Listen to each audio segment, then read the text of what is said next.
తులారాశి వారికి ఎలా ఉండబోతోంది? తులారాశి వారికి 5 గ్రహాలు దివ్యంగా యోగిస్తున్నాయి తల్లి. ప్రధానంగా దశమంలో సూర్యుడు, జన్మచంద్రుడు, లాభంలో బుధ శుక్రులు, 6లో రాహువు. బ్రహ్మాండమైన శుభకాలం నడుస్తుంది. మంచి ఫలితాలు సాధిస్తారు. మొదలుపెట్టిన పనులు త్వరగా పూర్తవుతాయి.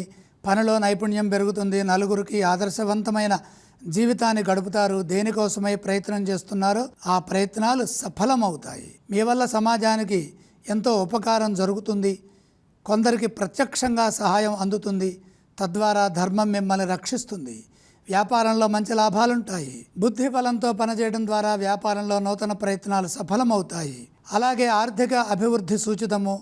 చర స్థిరాస్తులు పెరుగుతాయి. మీ కృషిని బట్టి ధనధాన్యాభివృద్ధి కలుగుతుంది. తోటివారి నుండి తగిన సహాయ సహకారాలు అందుతాయి. మేలు చేసే విధంగా వాణిజ్య వర్తక లాభాలు పెరుగుతాయి. మిత్రులకు మేలు చేకూరుతుంది. మిత్రుల వల్ల మీకు కూడా లాభం ఉంటుంది.